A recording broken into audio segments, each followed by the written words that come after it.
Olá, meus queridos alunos, professor Chaga de Química. Hoje nossa aula será sobre o modelo atômico de Rutherford. Aconteceu em 1911. Nós vimos o átomo de Demócrito e Leucipo de Mileto. Vimos também o modelo atômico de Dalton em 1808. Para Dalton, o átomo é a menor partícula da matéria, indivisível e indestrutível.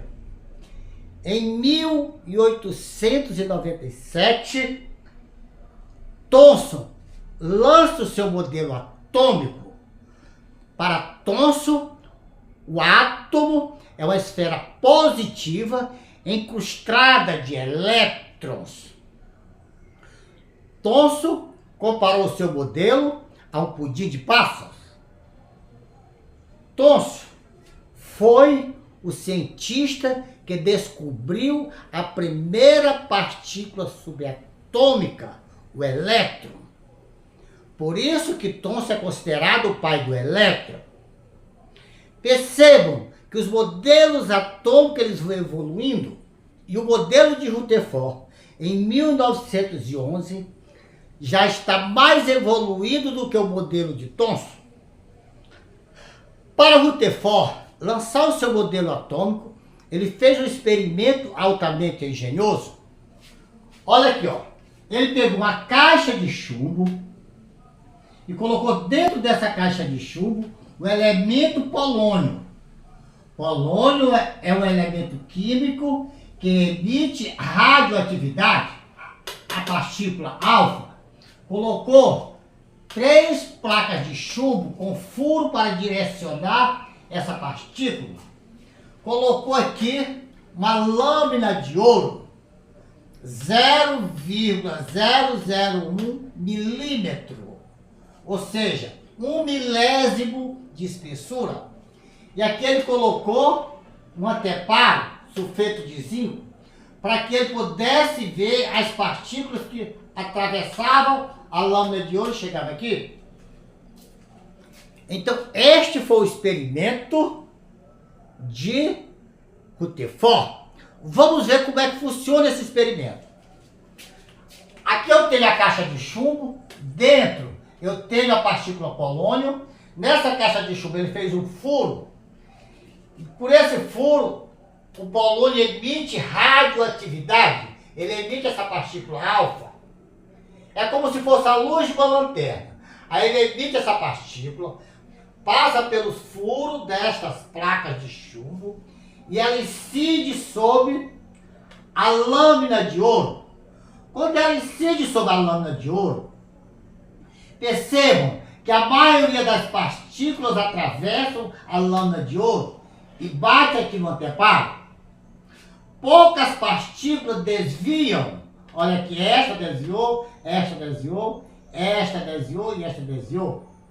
E poucas partículas batem e voltam.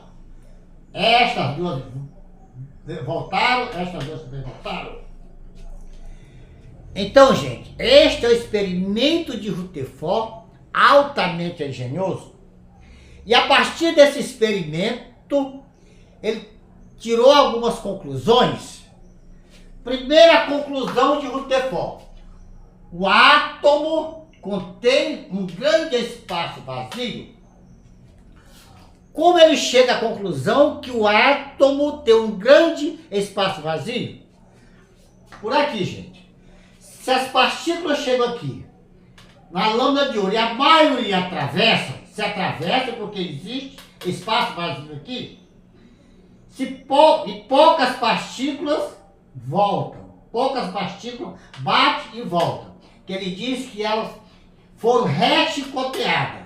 Rechicotear significa bater e voltar. Então, este foi o experimento para ele conseguir descobrir que o átomo tem um grande espaço vazio. Aqui, olha. Percebam. Aqui eu tenho o átomo de Rutherford. Aqui eu tenho um pequeno núcleo. Tudo isso aqui é vazio. Então as partículas chegam aqui e atravessam livremente. Somente algumas que batem aqui no núcleo do átomo e voltam. Assim, ele conseguiu comprovar que o átomo tem um grande espaço vazio. Outra conclusão.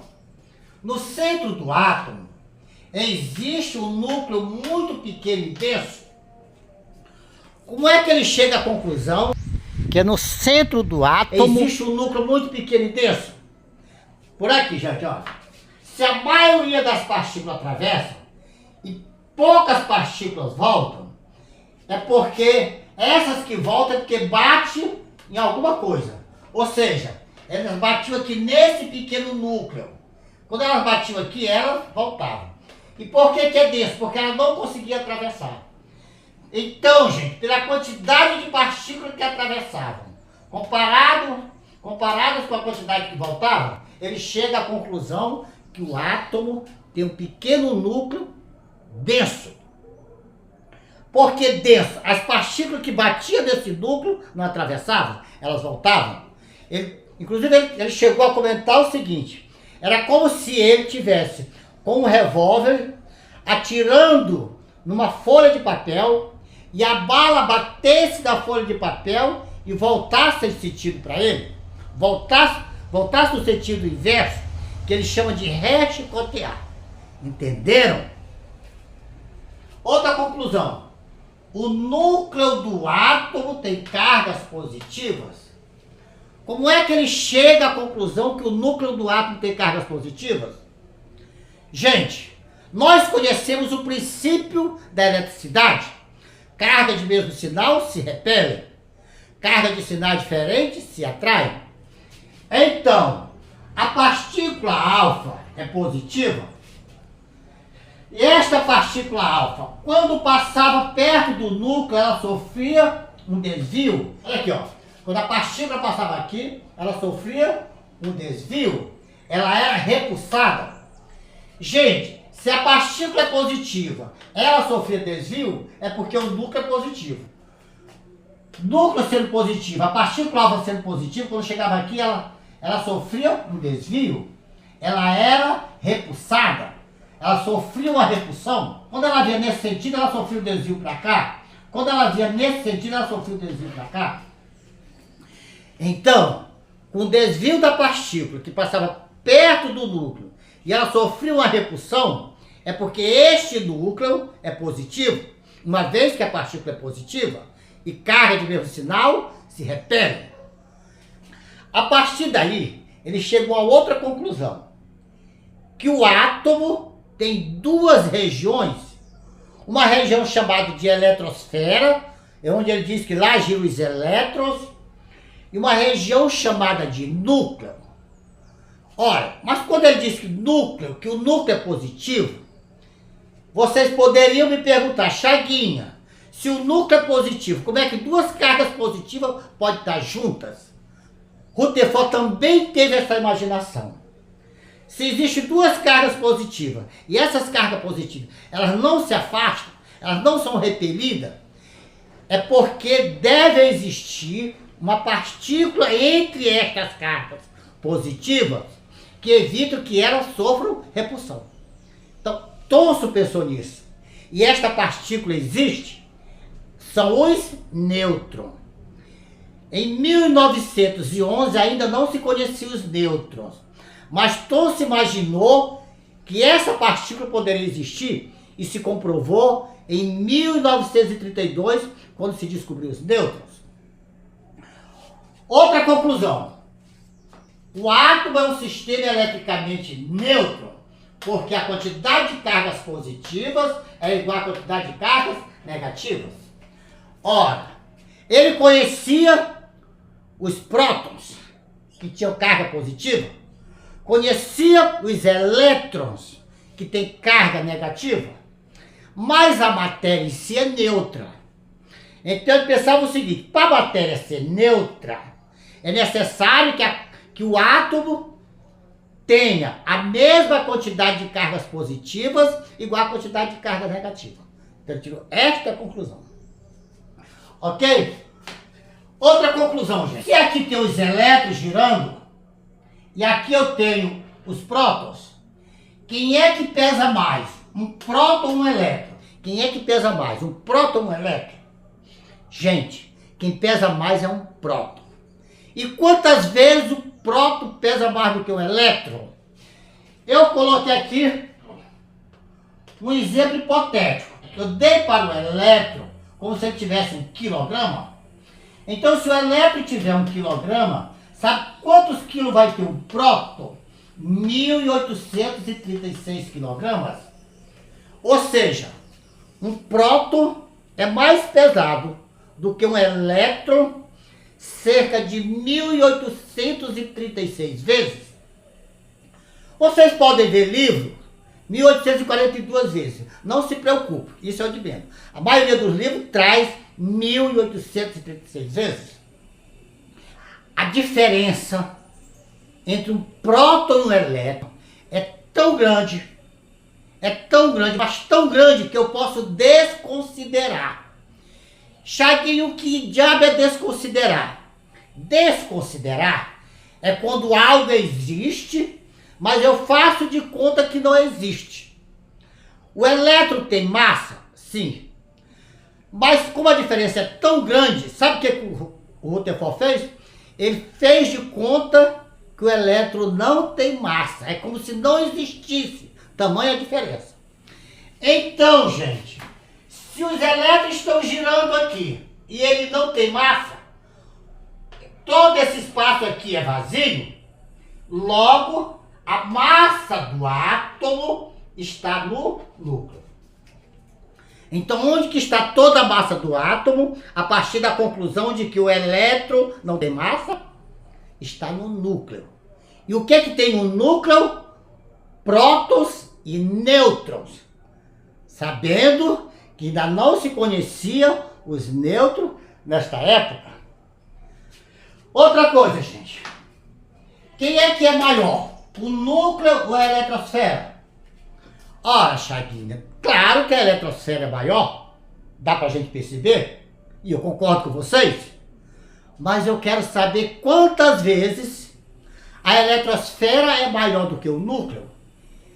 E Rutherford também calculou quantas vezes ela é maior do que o núcleo. Olha aqui, ó. Como a maioria das partículas atravessam, e poucas voltam, ele chegou à conclusão que a eletrosfera é muito maior. E sabe quantas vezes a eletrosfera é maior do que o núcleo? Cerca de 10.000 a 100.000 vezes. Como ele chegou a essa conclusão? Porque cada 10.000 partículas que atravessavam, uma voltava. Cada 100.000 partículas que atravessavam, uma voltava. Então ele chegou à conclusão a partir da comparação. Da quantidade de partículas que atravessavam, pela quantidade de partículas que voltavam, ele fez esses cálculos e chegou à conclusão que a eletrosfera é maior do que o núcleo, cerca de 10.000 a 100.000 vezes. E é desse jeito que vem nos nossos problemas, 10.000 a 100.000. Ou 10 elevado à quarta potência, ou 10 elevado à quinta potência. Então veja, esta é o tamanho da eletrosfera em relação ao núcleo. Então, existe muito espaço vazio. Vamos fazer aqui uma outra comparação hipotética para vocês entenderem. Imagine um prédio de 10 andares. Se eu pegasse todos os núcleos desse prédio de 10 andares e juntasse um ao outro, sabe de que tamanho ficaria esse prédio de 10 andares?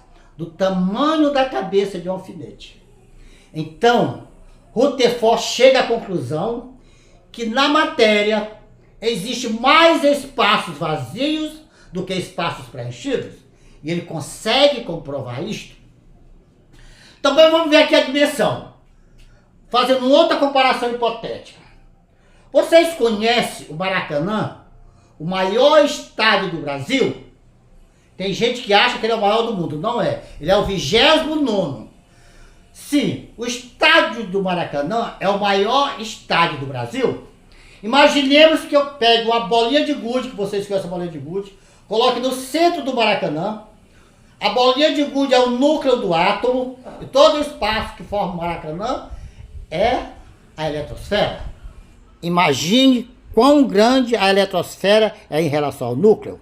Estas foram as conclusões que, de modo fantástico, Rutherford conseguiu através do seu experimento. Gente, nós trazemos aqui o átomo com as suas camadas. Aí eu mostrei o átomo sem a camada. Mas nós trazemos o átomo com as suas camadas eletrônicas.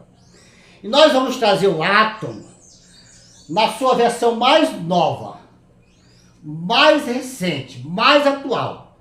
Vocês vão ver alguns professores dizendo o seguinte, que o átomo tem 7 camadas eletrônicas.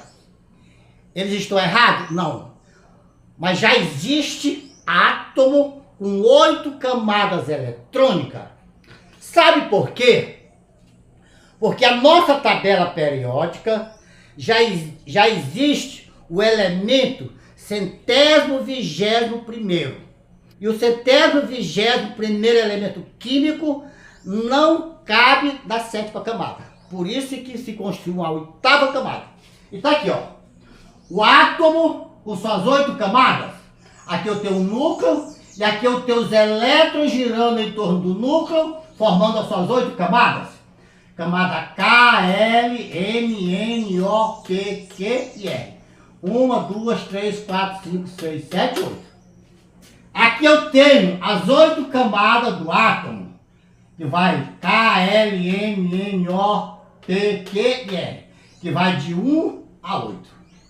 Na camada K eu tenho 2 elétrons, na camada L eu tenho 8 elétrons, na camada M, que é a terceira, 18 elétrons, na camada N, que é a quarta, 32 elétrons, na camada O, 50 elétrons, na camada P, 32 elétrons, na camada Q, 18 elétrons, na camada R, 2 elétrons.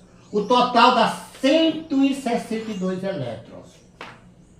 Aqui o átomo com 7 camadas. K, L, M, N, O, P e Q.